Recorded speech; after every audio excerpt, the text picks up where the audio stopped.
잘 들려요, 이제? 예? 예.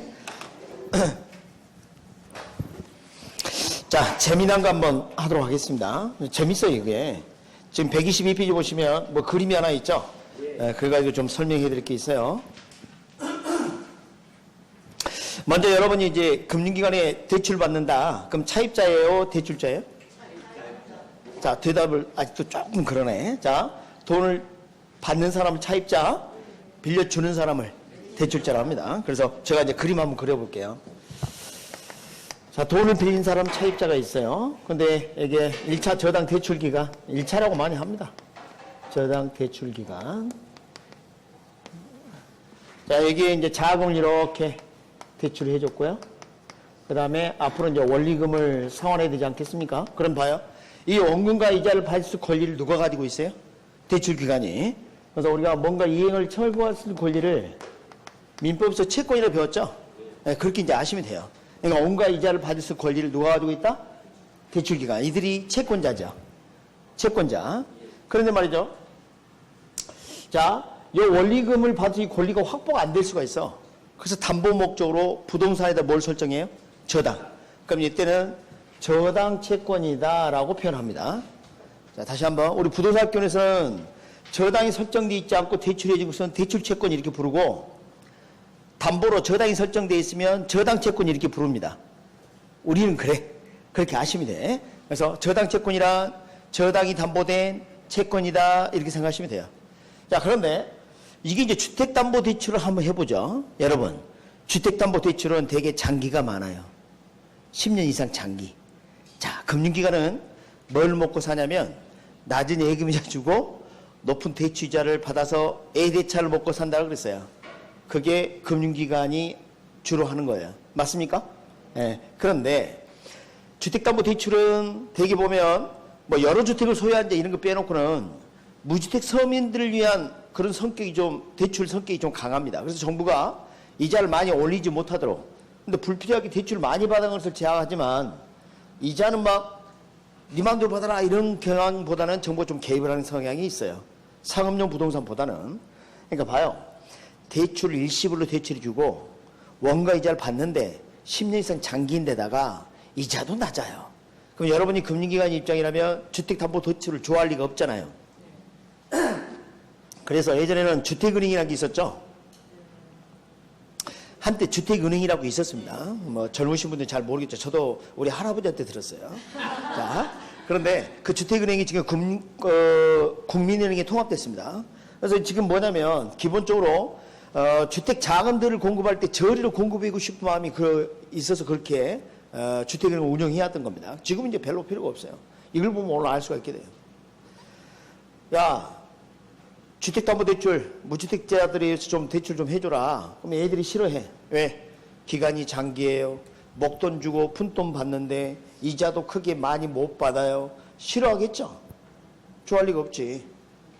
싫어요. 그러니까 뭐라 하냐면 대표적인 실체가 있는 그 기관이 한국주택금융공사입니다. 여러분 한국주택금융공사 들어본 적 있습니까? 이렇게 이야기합니다. 야, 그 저당 채권 자산 내가 사줄게. 아까 자산 처분한 건 유동화. 아까 들었잖아요.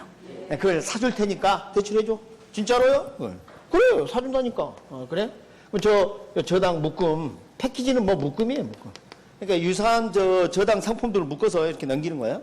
그러면 대금을, 매각 대금 이렇게 받는 겁니다. 팔아치워버려요. 그럼 얘는 이제 손 떼는 거야. 그럼 이렇게 팔아치울 때 누가 개입하냐면 두 가지 유형이 있어요. 스페셜 퍼포스 컴퍼니라 가지고 자기가 직접 발행하는 경우. 그러니까 유동화 전문 회사를 하나 만드는 겁니다. 자기가. 누가? 금융기관이. 그래서 서류상 회사를 통해서 이걸 매각하는 거예요. 아까 이 매각 형식을 취하지 않으면 이 자산이 침범받는다 그랬죠? 그래서 이렇게 매각, 이렇게 하고요. 그 다음에 실체가 있는 회사가 있어요. 한국주택금융공사. Korea Housing Finance Corporation. 그래서 HF라고 합니다. HF. 자, 금융공사 들어본 적 있죠? 이건 실체가 있는 회사예요. 다시 한번. 자기가 특수목적 회사, 유동화 전문 회사를 만들어가지고 설립을 해서 소유권을 넘긴 형식을 취하거나 아니면 진짜 존재하는 유동화 중개기관인 부동산 한국주택금융공사에다가 매각을 하거나 이런 방법을 취합니다. 여러분, 이 대금은 어디서 났을까요? 이들이 증권을 발행한다는 겁니다. MBS, Mortgage Backed Security. 그러니까 아까 ABS하고 다른 점이 뭐예요? 여기는 저당이 설정되어 있다는 거 아니에요? 그래서 저당담보증권 이렇게 번역을 더 많이 합니다. 요즘은. 처음에 주택담보증권 이렇게 많이 했다가 요즘 또 저당담보증권이라고 그래요. 투자자에게 이걸 매입이라고 합니다. 투자자. 자 봐요. 아까 자금이 여유가 있는 저분 투자자에게 증권 사세요. 그걸 제가 왜 삽니까? 야, 원금과 이자 줄게. 그러니까 뭐라 그러냐면 싫어요. 제가 예전에 세상 넓고 숨을 곳은 많다. 그 회사에다가 한 푼도 못 받았다는 거예요. 근데 뭐라 하냐면 이런 거예요. 걱정하지 마라. M이 뭐예요? 먹이지, 저당. 일반 회사차하고 다르죠? 뭐가 설정되어 있어요? 저당. 그러니까 일반 회사가 뭐 차익률서 써준 거하고 달라. 담보가 있다면 담보가. 그리고 또 하나. 여기 봐요. 이거 대출이자예요? 예금이자예요? 봐요. 여기 지금 저당 대출 기간이 차입자에게 빌려준 요 자금은 대출이죠? 대출이자가 높아요? 예금이자가 높아요? 잘 몰라요? 여러분 그 통장에 이자 많이 들어와요? 거의 안 들어오잖아. 그 생각하면 아시지. 근데 돈 빌리면 이자 안 내면 악을 지르고 난리잖아. 그러니까 대출이자가 더 높습니다. 그래야 그 차이를 먹고 은행이 살지. 그죠? 네, 그런데 여기 봐요.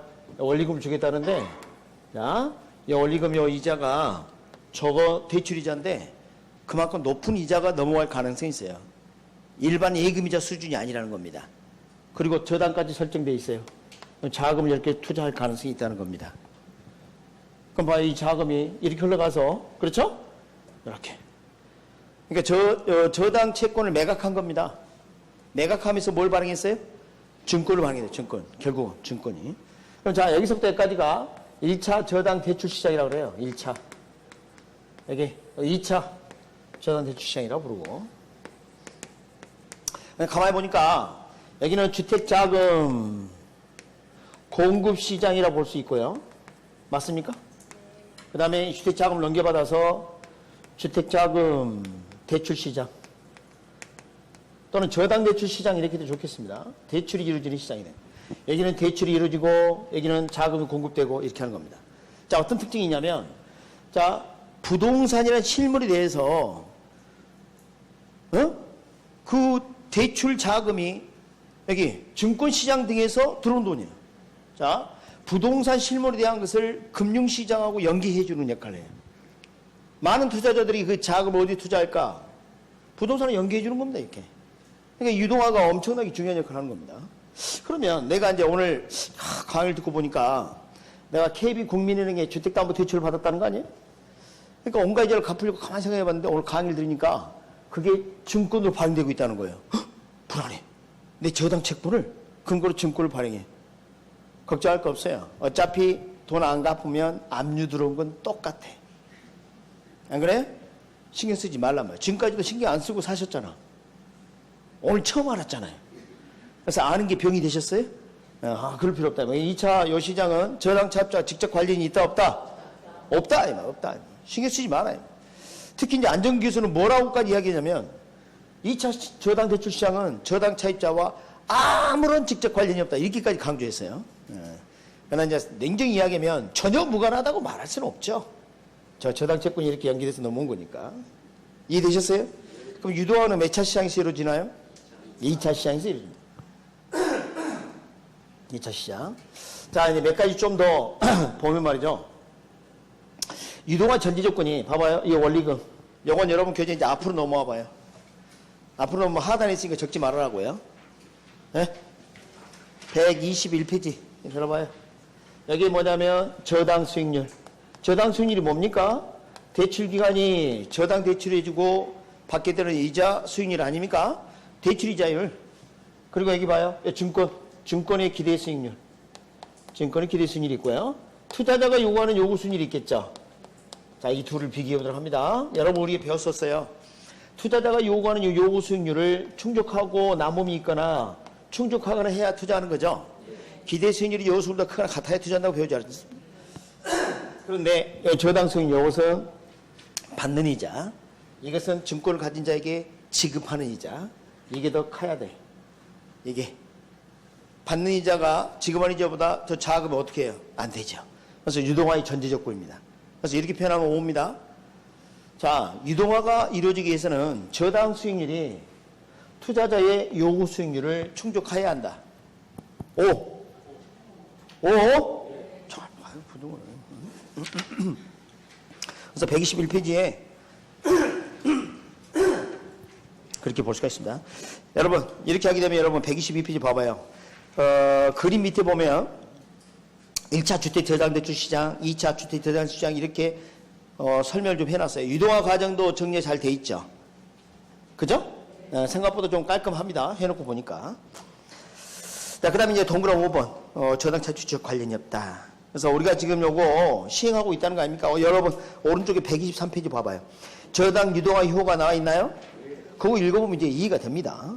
그러니까 고정된 자금이 유동성 위험, 현금화가 안 된다든가 이런 금리 위험 등을 감수시킬 수 있는 대출기관 입장에서는 그죠? 팔아치워버리니까 대출 여리가 확대되고 그 다음에 자기자본 비율은 자기 자본이 차지하는 비율이 어느 정도 유지되어야 한다. 이걸 정하고 있는 거예요.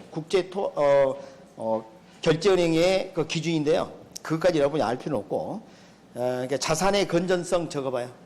자산 건전성 그렇게 해보세요. 자기자본 규제에다가 뭐라 적어요? 자산 건전성. 위험자산을 너무 많이 가지고 있으면 안 돼. 그래서 매각하게 되면 여러분 불확실성이 있는 저당 채권이 줄어들죠. 그죠? 네, 그래서 거기에 좀 유리해집니다. 여기까지는 또 그 정도만 아시면 되겠어요. 정부 입장에서 어떻게 됩니까? 대출 자금 재원을 확충할 수가 있어요. 한정된 재원으로 대출 자금을 더 많이 확보할 수 있다는 겁니다. 한번 봐봐요. 자금을 저렇게 줬어요. 그럼 금융기관이 또 대출해 줄 때 또 저당 설정을 대출해 줄 수 있어요. 그리고 부족하다 그러면 어때요? 매각해서 그렇죠? 또 자금을 확보하고 계속 가능하다는 게 그렇게 볼 수가 있습니다. 투자자 입장에서 또 어떻게 투자 상품이 또 더 늘어나겠죠? 예전에는 뭐 증권, 채권 이런 거밖에 없었는데 이제는 뭐 또 가능하다? 그래서 그 다음에 차입자 측면의 기대호가 내 집 마련에 도움이 될 것이다. 이렇게 볼 수가 있겠습니다. 이렇게 좀 해주시고 자 주의할 게 하나 있습니다. 122페이지 다시 가보시면 그림 밑에 양가리 1번에 동그라미 2번이 있죠? 찾으셨어요? 거기 보면 끝에 잘 봐요. 1차 대출기간 저당 대출 채권을 자산 형태의 자신의 포트폴리오 일부를 보유 또는 자금의 여유가 없을 경우는 2차 저당 대출 시장에 매각하기도 한다 이렇게 했어요. 옆에 뭐라고 돼 있어요? 꼭 매각해야 되는 건 아닙니다. 자금이 여유가 없을 때 매각하는 거지 반드시 매각해라 그런 말 없어요. 이해하셨어요? 네, 그런 부분 좀 주의를 좀 해주시고